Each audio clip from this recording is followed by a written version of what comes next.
Hello everybody and welcome once again to Kingswood Meeting House. It's lovely to know that you're all out there, whether friend or stranger.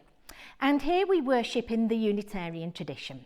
My name is Diane Rutter and I'm the lay assistant here at Kingswood Meeting House. My thanks, as always, go to Peter Flower, whose dedication, skills and patience allow us to keep the Kingswood community alive and thriving.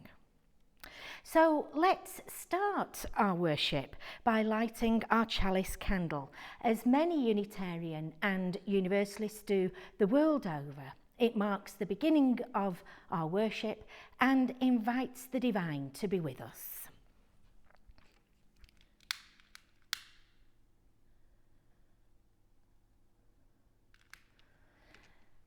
And our chalice lighting words today are by Janet Parsons. The flame of our chalice today is a symbol of the warmth and brightness of our connections. The flame lights the way of feeling together again in our separate lives and abodes. And it lights our way forward in this season of renewal.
For my first reading today, I've chosen a quote by Mother Teresa.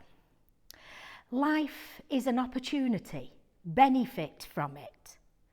Life is a beauty, admire it. Life is bliss, taste it. Life is a dream, realise it. Life is a challenge, meet it. Life is a duty, complete it. Life is a game, play it. Life is costly, care for it. Life is wealth, keep it. Life is love, enjoy it. Life is a mystery, know it. Life is a promise, fulfill it. Life is a sorrow, overcome it. Life is a song, sing it. Life is a struggle, accept it. Life is a tragedy, confront it. Life is an adventure, dare it. Life is luck, make it. Life is too precious, do not destroy it. Life is life, fight for it. Reading there from Mother Teresa, and I invite you now to say with me the words of the Lord's Prayer. Our Father, who art in heaven, hallowed be thy name. Thy kingdom come, thy will be done, on earth as it is in heaven. Give us this day our daily bread, and forgive us our trespasses, as we forgive those who trespass against us. And lead us not into temptation, but deliver us from evil. For thine is the kingdom, the power, and the glory, for ever and ever. Amen.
I've another quote for you now, and this one is from a website called Family Friendly Poems. We are the sum of experiences that we encounter as we go through life. Day-to-day struggles and triumphs are experienced by all of the world's creatures. As human beings, when we encounter a challenge, we have freedom to choose how to react. Every decision that we make leads us down a different road. We will never come to exactly the same crossroads. Every decision that we make has significance. The tiniest choice that we make reverberates throughout the entire universe.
And so once more we take time for prayer. Divine Spirit, unto whom all hearts are open, all hearts are known, come into our hearts. Open our ears to hear what you are saying to us in the things that happen to us and in the people we meet. Open our eyes to see the needs of the people around us. Open our hands to do our work well, to help when help is needed. Open our lips to bring comfort, happiness, and laughter to other people. Open our minds to discover new truths about human beings and the world. Open our hearts to love, for you are divine, and for everyone and everything that populates our world, and for the earth itself, that we may bring about a better life for those who come after us. Amen.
In the Christian calendar, today is the second Sunday of the season of Lent, and one of the themes traditionally associated with this Sunday is the Transfiguration of Jesus.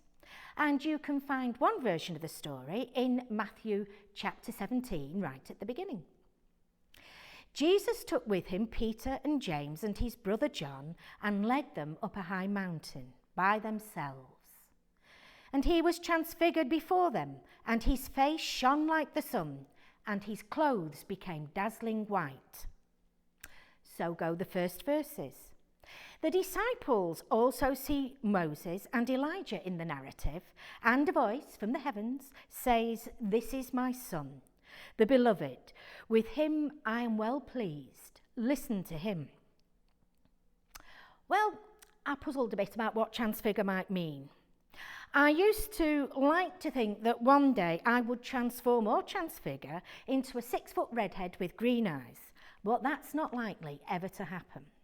So I looked it up, and according to one dictionary source, transfigure can mean to give a new and typically exalted or spiritual appearance to, or transform outwardly and usually for the better. Those are the most important words, usually for the better.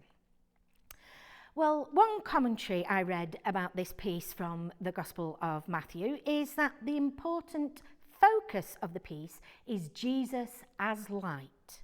His nature becomes luminous, transparent to the disciples' gaze. Now, Lent is a time of reflection, as any time of reflection should be, should change us in some way.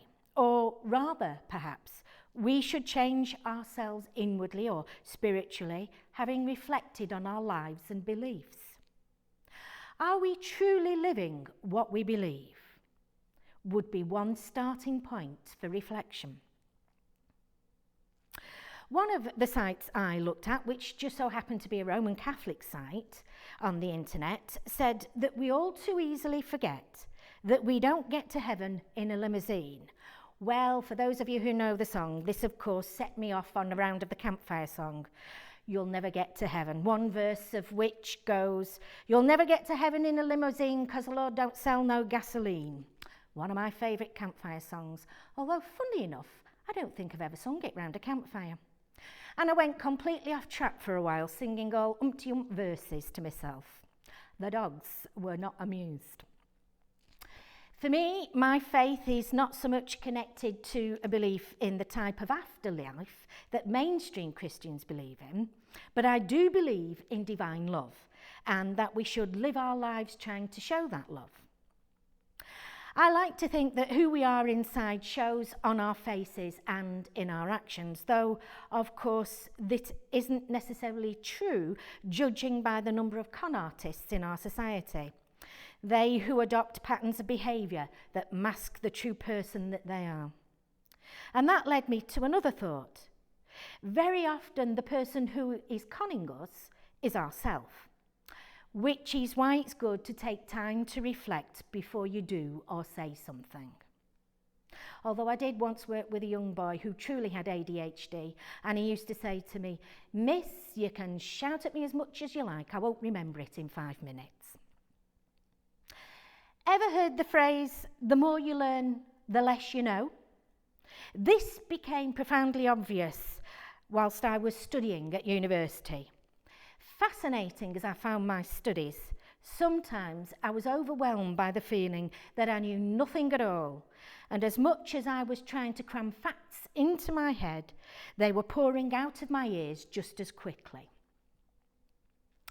Life, as Mother Teresa knew, can be full and varied. The world is a fascinating place, and I'm quite sure that I will never learn even a fraction of its mysteries.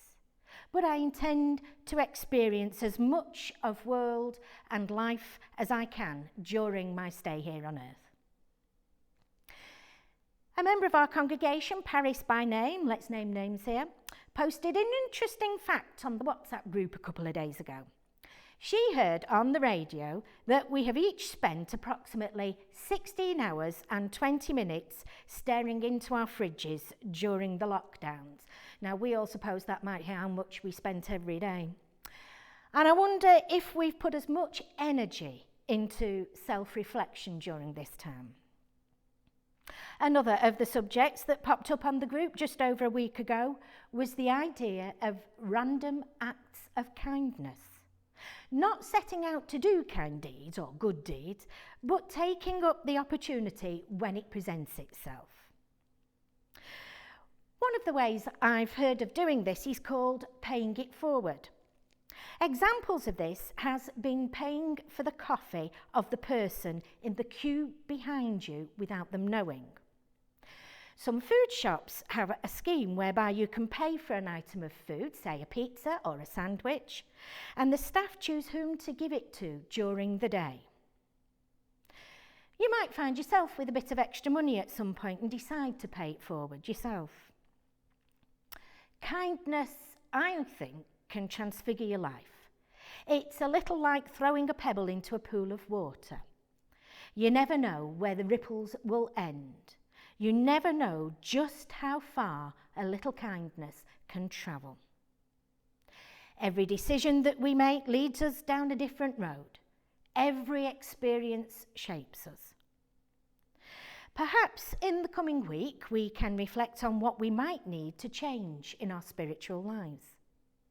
Something that would transform us for the better. I don't think that I'm ever going to shine like the sun or dazzle anyone.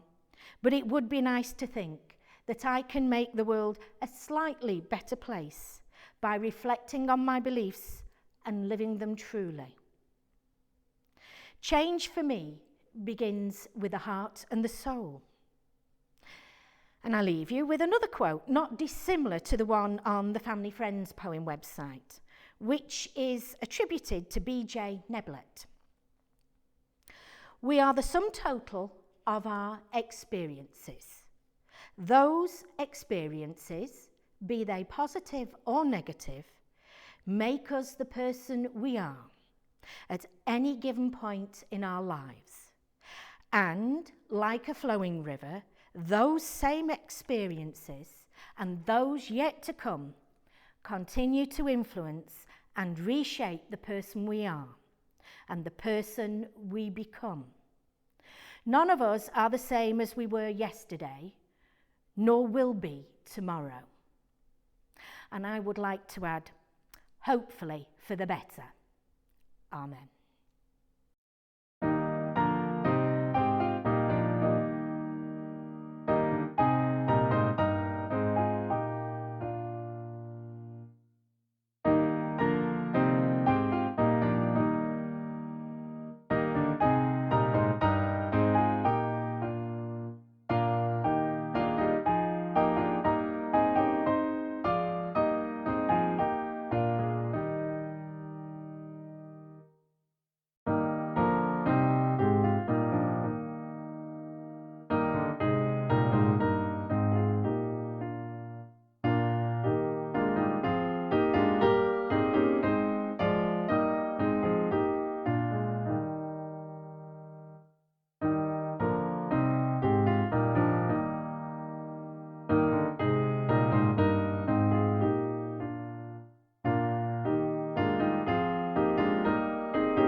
Well, it's time for some notices. Yes, we've actually got something to look forward to now. Forward notice that next Sunday's service will include communion. So if you'd like to get something ready for that, please do.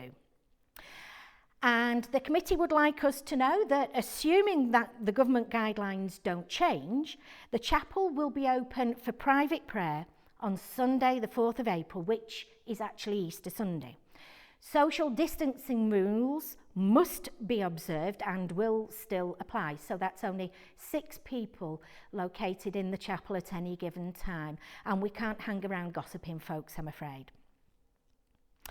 And if all goes to plan, we are planning to hold our first service actually in the chapel on Sunday the 27th of June. Please pray very hard for that, folks, because I'm looking forward to it. I don't know about you.